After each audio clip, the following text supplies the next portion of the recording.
Welcome to Pour Over Stories, the podcast where two coffee-loving, faith-filled hosts brew up real conversations about life, faith, and everything in between. We're here to share laughs, life lessons, and a whole lot of coffee as we dive into meaningful discussions on the joys, struggles, and surprises that come with walking through life with the Lord.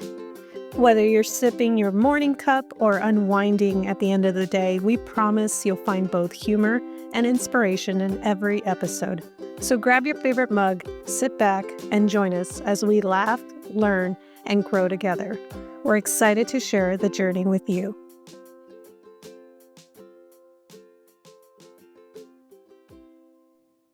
Well, welcome back to Pour Over Stories podcast. I'm Lily. I'm Rochelle. And today we're going to be talking about finding purpose, finding your calling. What is God, what is He burdening you to do, or what has He placed in your heart to accomplish? And so we're going to talk about that today. I feel like God gives us maybe different purposes or maybe different callings, depends on our season of life. We all go through different seasons, so I'm sure I feel like that kind of changes over time. Maybe when you're in college, your purpose is maybe, I don't know, God's calling you to reach your friends or maybe something specific during college. But maybe you have certain gifts or talents that you want to use for the Lord. And uh I think over time you learn those things about yourself and what you're good at and what you're passionate about doing. So, we're going to talk about that. I I feel like as we're growing up, maybe as a kid, you're like, when I grow up, I want to be a teacher or a ballerina or an actress. And then maybe later on, as you get older, you're like, when you go to college, you're like, oh, I'm going to be an astronaut or an accountant or something. And you get older and you learn a little bit about yourself and what you're good at. And um, so I think mine have changed over time. When I graduated from high school, I wanted to do my major was film and communications. So Well, I loved, theater and film, and I that's what I wanted to do. But definitely I was just always in the back end passionate about music, and that was always something that I just always felt passionate about, and I loved it. I found joy in it. And so after I took some time off of college and I decided to go back, I was like, I'm going to study music because that's really my passion. But is that what God's calling me to do? Is that, my purpose in life? Did God create me just to play music?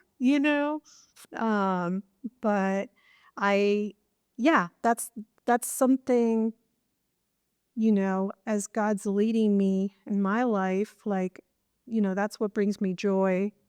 And so I'm going to pursue it. I'm going to pursue it and see what happens. See if God opens up doors for me to play music.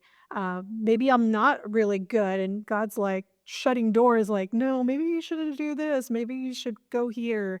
But I love how God, even if we go our own way or, we want to pursue our own things, He's still very gracious of like, um, leading us back to the main road. What's been your experience as far as growing up, different callings or purposes as you grew up? yeah, well, as a kid, I loved arts and crafts, and I knew whatever I was going to do as a career would be, kind of artsy crafts. And I kind of thought, like, am I going to be like an illustrator? But I didn't end up taking like art classes in high school. And in high school, I took sewing, quilting for 4 years, like home ec, and I really liked that. And I was kind of wondering, what could I do in that aspect as a career? And um, Mm. just knowing that I really enjoyed creative outlets and such. Um, and then in college, uh, I wanted to stay in California. I didn't want to, go to school out of state. Trying to find where I can fit in, that I can pursue a degree that's kind of like in my wheelhouse. And so, family and consumer sciences, which is like fancy word for like home ec and that's just related. Hospitality was under that umbrella, Okay. and I enjoyed events and that sort of thing, and you Mm, know I'm social, and so social butterfly, so I pursued hospitality. yeah. Um, Initially thinking I would be like a wedding planner. Oh, wow, cool. Yeah. And so I wanted to be in events, but then in college, everyone, despite, because in hospitality, you can go four ways: hotels, events, um, uh, casino, tribal, I think it's called tribal gaming. Oh, okay. And then, gosh, what was the fourth? Restaurants thing. Restaurants was the fourth thing. So despite whatever emphasis you were headed towards, Mm, everyone had to take a hotel internship class. And I was like, oh, I don't want to work for hotels. hmm, Um, Not knowing that you can still do events yeah. in hotels and stuff like that. So I got kind of called into that Mm, area, and then I worked for a hotel, and then I actually really loved it. Um, and I enjoy getting to meet people from all around the world and making connections, and um it's a fun industry. It's not like going to the dentist, going to the IRS, going to the DMV, yeah. going to the hospital. So it's a fun Yeah. industry. Um, but then when I found out I was pregnant with twins, I was like, how is this gonna work? Because hospitality is 24/7. And weekends, evenings, holidays, that sort of thing. And I'm like, that's not really conducive for me and in my life, in my season. um and so I was trying to figure out how I was going to work. Can I work remote for the hotel? But that's really difficult Yeah. because it's an in face-to-face business, Yeah. so you can't really work or bust. So yeah, you can't like remotely stay somewhere. And so I kind of felt like God was leading me out of that. Okay. And So changing it. yeah, and that was a little unsettling because that's what my degree was in, and that's what I knew I was good at. And I didn't see myself anywhere else. I'm kind of a loyal person. If I find something I like, I'd like to stick to it. So, question, did you feel when you were in the hospitality field, did you find it like, wow, this is where God has placed me? I feel like there's purpose here, like there's purpose in my life. Did you feel that? No. Okay, well, Yeah, so thanks for joining us, everyone.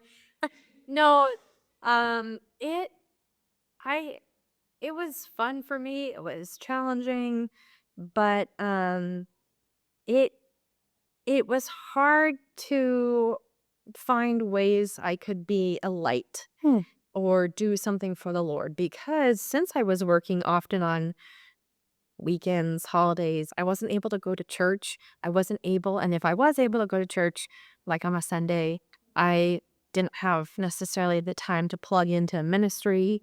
I was able to go to like a Monday night Bible study, which I loved. I still go.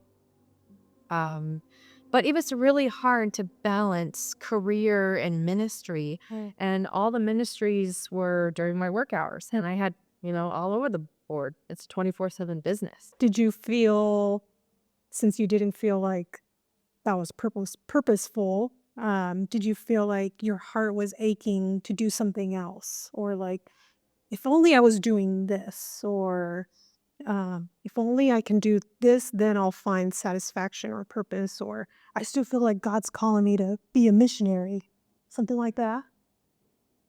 No, I don't think I had any of that. I wanted to get involved in a ministry, Okay. but I didn't really know how, because I had done different ministries before. But I didn't know, like, I want to do ministry not just because somebody asked me to do it, because anyone can volunteer, but I want to do something that like my heart is into, Right. that I really Right. is. All in. Yeah, that's I believe how it's where longevity in ministry comes from. Because if your heart's not in it and you're doing it for the wrong reasons, dude, it's not gonna last. Yeah. So and when I was in my career, I'd always tell myself like, oh, I don't want to be one of those women who climbs the corporate ladder. Mm. That's not me. Yeah. But yet, like maybe I wasn't trying to be a CEO, but yet I was still trying to get the promotion to get to the next level. And I had some really hard moments that broke me. And there was just door close after door close, and it didn't make sense. And I was doing all the right things.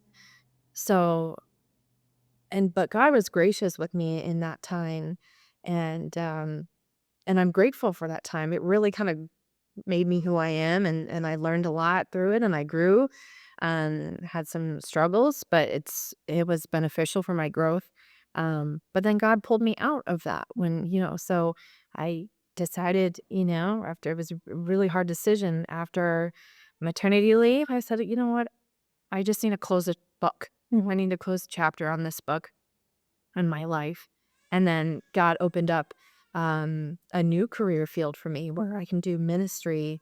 And it was so fulfilling where it's like I can serve the Lord in ministry and in work at the same time. So God had to kind of change me a little bit because I wasn't ready to make that Mm. change. And I was trying to like Hold on to. hold on to it tightly.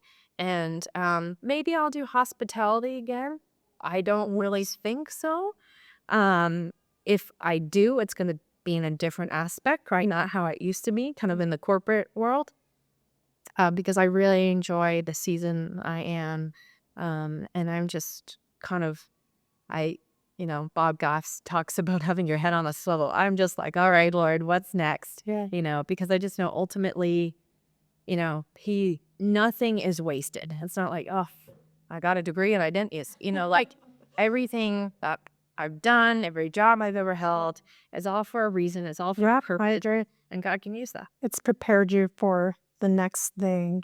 And yeah, I so I studied music in college, and um I went back to college actually to finish my degree. I was older. I was 23, and I didn't graduate till I was 27 with my undergrad. But I I kind of knew like, okay, I'm passionate about music. What can I do with that? What has God placed in my heart to do?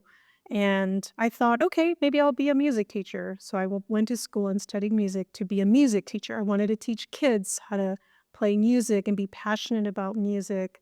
And so I really felt that like God created me to be a music teacher and bring joy to people through music. And I felt like after I graduated with my degree, I was in the process of now getting my master's in education to Really? well, I was gonna And also that fast. I was in the process of starting. Does not mean I started. But that was Student loans didn't go through. yeah, I guess so. Uh, but yeah, so as I started that process of like, okay, I'm still gonna be a music teacher, I'm gonna get my degree, my master's, and then, take the next steps. But something happened during that time, and I really started feeling a different shift, like a shift in my heart. Like, I really enjoy serving at church. I really enjoy the ministry side of things, of life, and just helping people and serving people.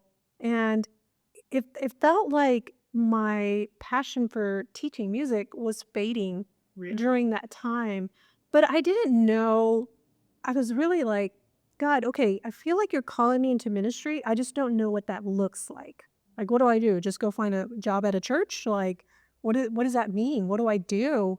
Um, and I felt like he slowly opened up doors for me to serve in different ministries at my church and do mission trips, do um, different tasks and stuff at church that I normally wouldn't do. But it was within those avenues that I felt like, wow, I actually do have a gift in this, or I do have a gift in leadership or um, administration, or it's not just music. It's now God's showing me different gifts that I have that I can use in ministry. Um, and I was like, I don't think I want to be a music teacher anymore. I think I want to do ministry full time. And that was an interesting season. I don't know if I want to go into details now, but because I really had to take a leap of faith there, and I had a good job. I had a full-time job after college. I was making money, and then I left it and went to do ministry part-time, and that was huge. But I felt like, "God, you're in this. You have called me to do this, and I'm gonna do it, and I know you're gonna provide for me, even though if I just eat rice and beans for the next couple years." But he I just it was more of like a passion, a burden, or I don't know, it was like a drive within me to do this, even though it's hard, or even if people are telling me, "You're why are you leaving your full-time job to do ministry?" Or um, "Why aren't you using your degree to make money?" Or, it didn't make sense to the world or to, certain family members or friends, but I just knew in my heart that I needed to be obedient to what God was calling me to do, even though it was hard. It didn't make sense. But I think that's the one of the biggest thing is like what is God placing in your heart to do, and he gives you peace to do those things, and he Yeah. guides you, and he doesn't just call you to be a missionary or call you to do the impossible. Like, he walks with you through those things, Right. and it's like, okay, yeah. And I don't know about you, but sometimes I've had that thought, what if God calls me to be a missionary in Africa? I don't want to go there. But it's like, is he calling you? No. I think he calls you to do things that he's already equipped you to do, and he's already placed those passions in your heart. Right. But it does take obedience. It does take faith because it's So a little bit of surrender too. yeah, it's not an easy thing to do. Yeah. Well, when you were talking, I just pulled up spiritualgiftstest.com. Mm, You can take it for free and it'll ask you questions and kind of give you a list of like where you're gifted right. in aspects. And ministry, it took me a while to figure this out, but Mm, the beautiful thing about ministry, it's not like, okay, you're gonna be a pastor's wife, mm, you're gonna be a missionary, yeah. you're gonna lead worship, uh, clean the bathrooms, or uh, Yeah. yeah, I don't know, what's something else you can do in church? Pray for people till 4 in the morning. Prayer alone, 24/7 is your prayer wall. Hey, uh, like I kind of thought like, oh, that's what ministry is. That's what surrendering is. Doing something that like being a missionary. Like, I don't feel called to be a missionary, and it's like, well, that's my options. I'm gonna have to be a missionary or be a pastor's wife, or I'm gonna have to lead Sunday school. Like,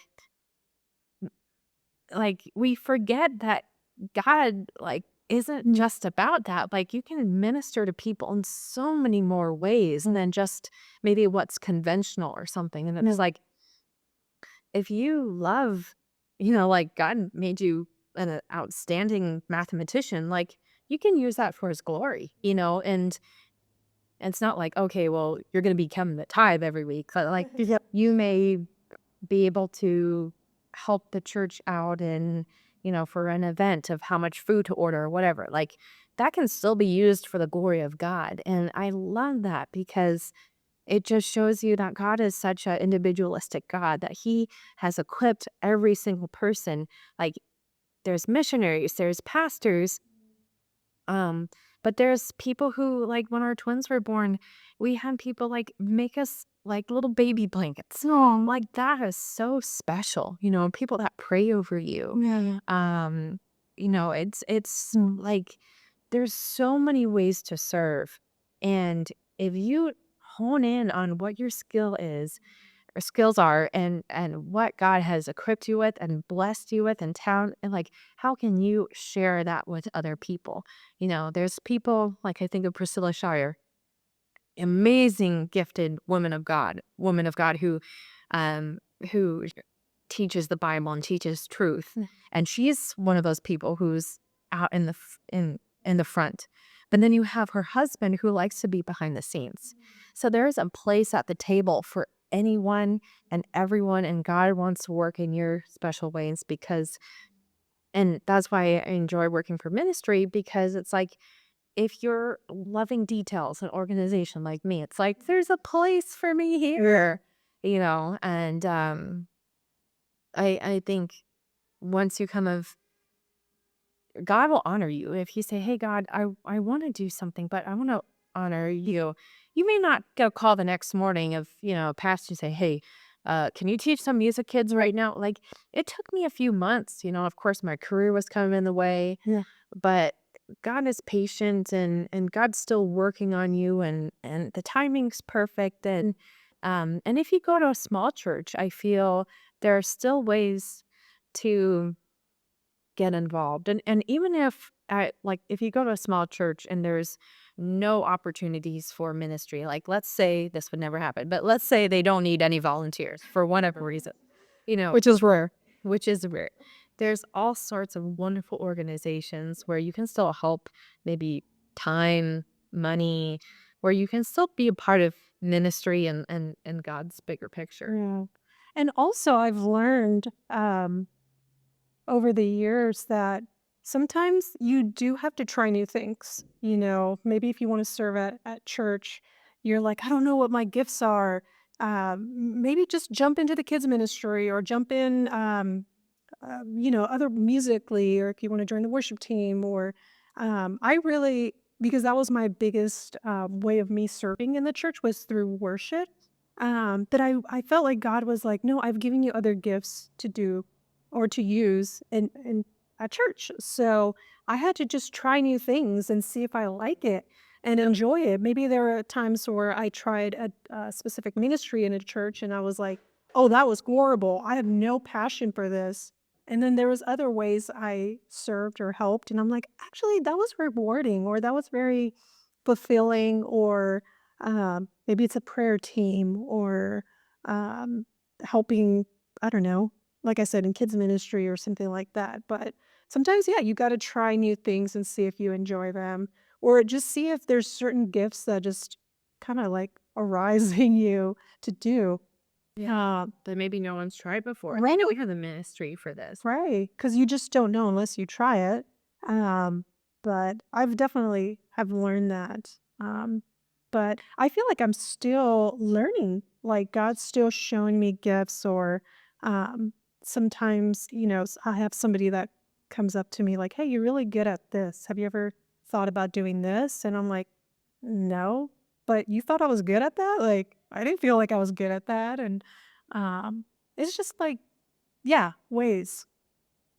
So, Yeah, I kind of want to ask ChatGPT, what ministries are there in the church? Because that was a lot. I feel like there's so many. All right, so guys don't know what ChatGPT is.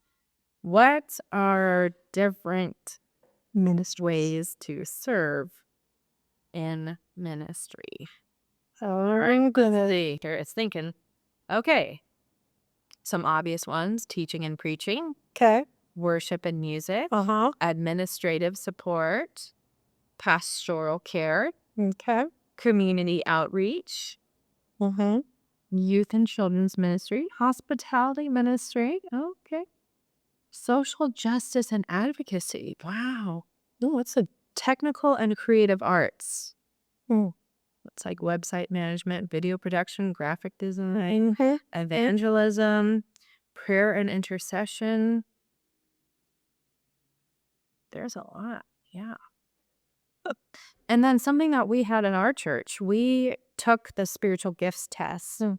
And there's like I forgot what her title is, but she's a coordinator where you send her your results and she's not going to say, like, oh, I see that you're this. You should really be in this ministry. Oh, She doesn't do that. She's just kind of a support to you. And, you might tell her what you're really passionate about. So if you're like wanting to serve in ministry, but you don't know how, I'd suggest taking the spiritual tests. Maybe take some personality tests to kind of see like who you are. You're like, I'm really introverted, so I really don't want to greet people and have small talk. Like, I want to direct traffic, or I want to fold, the bulletins every week. Uh, and then talk to someone at church that's in ministry, in leadership, and say like, "Hey, how can I help?" And I feel like I could be really helpful in this area or in that area, or you're like, where can I be of help? Right. And yeah, like you said, it might take some. Like I served in a youth group for about 3 years, and I really enjoyed it, but I felt like I wasn't really equipped. I definitely made mistakes and whatever. Um, I don't feel like I would do it again. Yeah. I wouldn't say no to it if there was a calling or a need, Yeah. but, I would probably definitely go about it in a different way. Yeah. So, but there's always a need. Yeah. Yeah.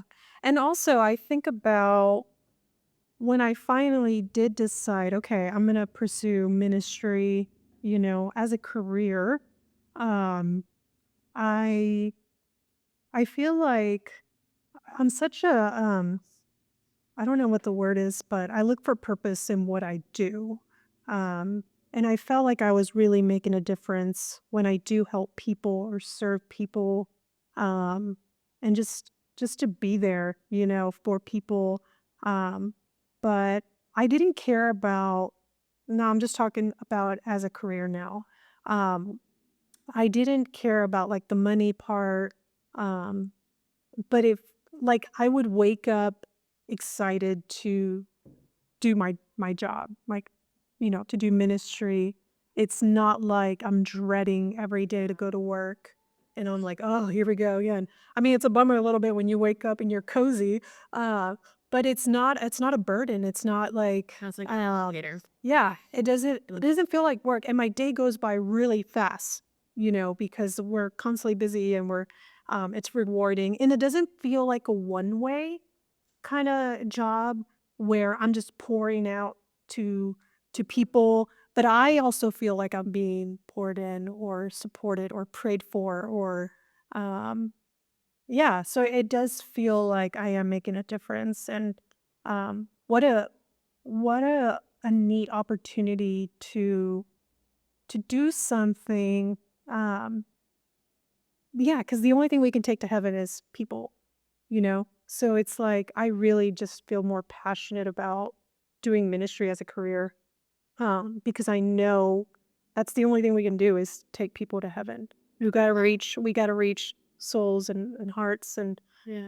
um for God. And I felt like, yeah, I could have used my music degree to bring glory to God, or God could have used that, but I think he's placed something bigger in me to do, which I still play music and I still do that. Exactly. I still serve That's at so church. growth. Yeah, and it's like, wow, it's great. I enjoyed it. I know it's a season. I don't know how long it would be. I'm sure your season has changed now as having twins, and maybe your calling has changed a little bit.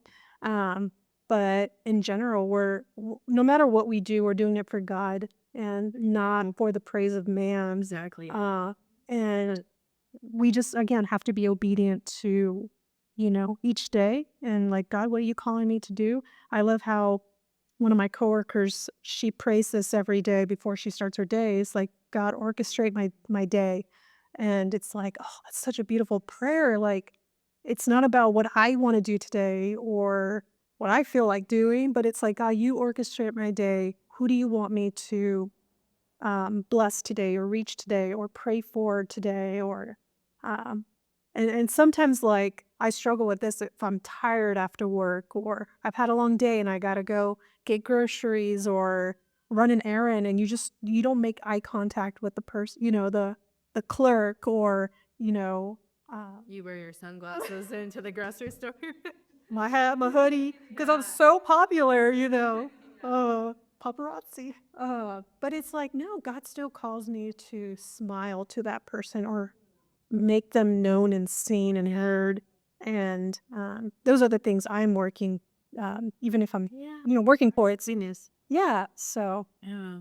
Wonderfully put. Well, if you need prayer for direction in your life, I hope you feel free to leave it in the comments and ask for prayer. We'll be your prayer partner and happily intercede for you. Um, or if you have something more privately like to ask for prayer, you can always shoot us an email. Our emails and our profile. Um, but just listen for God's gentle voice and His direction. He will lead you. He'll never strong arm you. yes. God will never control you. He gives you free will. He wants you to be fulfilled. Um, so on that note, I'm just going to quickly pray us out. Dear Heavenly Father, we just thank you for that you are the God of, you love your children and that you're an individualistic God where you gift us with talents and skills that we can bring towards you. I pray that you would give us all direction. Our seasons change, and sometimes we may not know our purpose, but Lord, you always have a purpose and a plan for us, as your word says in Jeremiah 29:11. I pray that you would bless our listeners today, help them to see your calling. In Jesus' name, amen. Till next time. Bye. Bye.